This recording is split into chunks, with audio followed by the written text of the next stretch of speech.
আসসালামু আলাইকুম ওরহমতুল্লাহ। আমরা আজ কোরআনে বর্ণিত ২৫ জন নবী আলাইহিমুসসালাম এর জীবনী নিয়ে সংক্ষিপ্ত আলোচনা করব। তাদের জীবন থেকে আমরা শিখব ধৈর্য, তাওহীদ ও আল্লাহর প্রতি পূর্ণ ভরসার শিক্ষা। ১. আদম আলাইহিসসালাম, আল্লাহর প্রথম নবী ও প্রথম মানব। তাকে মাটির তৈরি করে আল্লাহ নিজ হাতে সৃষ্টি করেন এবং স্বয়ং তার মধ্যে আত্মা ফুঁকে দেন। জান্নাতে বাস করলেও পরে শয়তানের প্ররোচনায় ভুল করেন, ফলে পৃথিবীতে প্রেরিত হন। তাকেই মানবজাতির আদি পিতা বলা হয়। ২.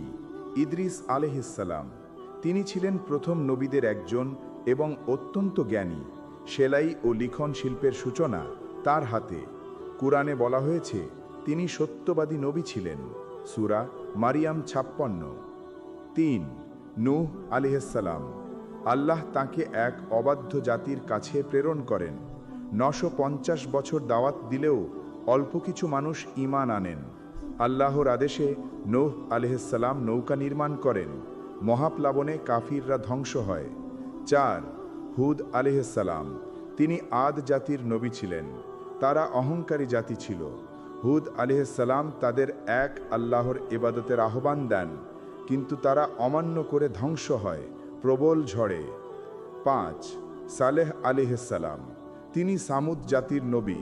তাদের জন্য আল্লাহ এক অলৌকিক উটনি পাঠান, কিন্তু তারা তা হত্যা করে ফেলে। এরপর ভূমিকম্পে ধ্বংস হয়ে যায়। ৬. ইব্রাহিম আলাইহিসসালাম, তাওহীদের মহান প্রচারক।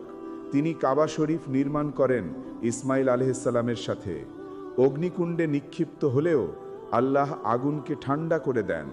তাঁকেই বলা হয় খালিলুল্লাহ, আল্লাহর বন্ধু। ৭. লূত আলাইহিসসালাম, ইব্রাহিম আলাইহিসসালামের ভ্রাতুষ্পুত্র। তিনি লূত জাতির কাছে পাঠানো হয়েছিলেন যারা অশ্লীল কর্মে লিপ্ত ছিল। তারা তওবা না করায় পাথর বৃষ্টি ও ভূমিকম্পে ধ্বংস হয়। ৮. ইসমাইল আলাইহিসসালাম, ইব্রাহিম আলাইহিসসালামের পুত্র। আল্লাহর আদেশে কুরবানি হওয়ার জন্য প্রস্তুত ছিলেন। কাবা শরীফ নির্মাণে পিতাকে সহায়তা করেন। তার বংশেই নবী মুহাম্মদ সাল্লাল্লাহু আলাইহিসসালাম জন্মগ্রহণ করেন। ৯. ইসহাক আলাইহিসসালাম, ইব্রাহিম আলাইহিসসালামের দ্বিতীয় পুত্র। তিনি ইয়াকুব আলাইহিসসালামের পিতা। আল্লাহ তাকে বরকত ও নবুয়ত দান করেন। ১০. ইয়াকুব আলাইহিসসালাম, ইসহাক আলাইহিসসালামের পুত্র। তার দ্বারাই বনি ইসরাইল জাতির সূচনা। ধৈর্য ও আল্লাহর উপর ভরসার দৃষ্টান্ত ছিলেন। ১১. ইউসুফ আলাইহিসসালাম, ইয়াকুব আলাইহিসসালামের পুত্র। ভাইদের ষড়যন্ত্রে কূপে ফেলে দেওয়া হয়, পরে মিশরের রাজকর্মচারী হন। আল্লাহ তাকে স্বপ্ন ব্যাখ্যার জ্ঞান দেন। ধৈর্য ও সতীত্বের উদাহরণ। ১২.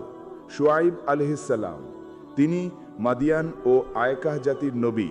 সততা ও ন্যায্য বাণিজ্য শিক্ষা দেন। জাতি তা অমান্য করায় ধ্বংস হয়। ১৩. আয়ুব আলাইহিসসালাম, ধৈর্যের প্রতীক নবী। কঠিন অসুস্থতা ও কষ্টে থেকেও আল্লাহর শুকরিয়া আদায় করতেন। আল্লাহ তার ধৈর্যের বিনিময়ে সুস্থতা ও সম্পদ ফিরিয়ে দেন। ১৪. জুলকিফল আলাইহিসসালাম, তিনি ছিলেন ন্যায়পরায়ণ শাসক ও ধৈর্যশীল নবী। তার নাম অর্থ দায়িত্ব পালনকারী। ১৫. মূসা আলাইহিসসালাম, তিনি বনি ইসরাইলের নবী ও রাসূল ছিলেন। ফেরাউনের অন্যায়ের বিরুদ্ধে দাঁড়ান। আল্লাহ তাকে তাওরাত দান করেন। লাল সাগর বিভক্ত করে তার জাতিকে রক্ষা করেন। ১৬. হারুন আলাইহিসসালাম, মূসা আলাইহিসসালামের ভাই ও সহকারী নবী। বনি ইসরায়েলের মধ্যে দাওয়াত প্রচারে তাকে সহযোগিতা করেন। ১৭. দাউদ আলাইহিসসালাম, তিনি রাজা ও নবী উভয়ই ছিলেন। আল্লাহ তাকে জাবুর দান করেন। ন্যায় বিচার ও মধুর কণ্ঠের জন্য বিখ্যাত ছিলেন। ১৮. সুলাইমান আলাইহিসসালাম, দাউদ আলাইহিসসালামের পুত্র। তাকে আল্লাহ অনন্য রাজত্ব ও প্রাণীদের ভাষা বোঝার ক্ষমতা দেন। জিন ও বাতাস তার অধীন ছিল। ১৯. ইলিয়াস আলাইহিসসালাম, তিনি বনি ইসরায়েলের এক অংশে পাঠানো নবী ছিলেন। মূর্তি পূজক জাতিকে এক আল্লাহর ইবাদতের দিকে আহ্বান করেন। ২০. আল ইয়েশা আলাইহিসসালাম, ইলিয়াস আলাইহিসসালামের পরবর্তী নবী। তিনি মানুষকে সৎ পথে আহ্বান করেন ও ন্যায়ের দাওয়াত দেন। ২১. ইউনুস আলিহিসাল্লাম নিজ জাতির ওপর রাগ করে শহর ত্যাগ করলে তাকে মাছ গিলে ফেলে। মাছের পেটে থেকে তাওবা করলে আল্লাহ তাকে ক্ষমা করেন। তিনি জুন নুন নামেও পরিচিত। 22 জাকারিয়া আলিহিসাল্লাম, তিনি ছিলেন ইয়াহিয়া আলিহিসাল্লামের পিতা। বয়সে প্রবীণ অবস্থায়ও সন্তানের জন্য দোয়া করলে আল্লাহ তার দোয়া কবুল করেন। 23 ইয়াহিয়া আলিহিসাল্লাম, তিনি ছিলেন ধার্মিক ও আল্লাহভীরু নবী। আল্লাহ তাকে ছোটবেলায় প্রজ্ঞা দেন। অন্যায়ের প্রতিবাদ করতে গিয়ে শহীদ হন।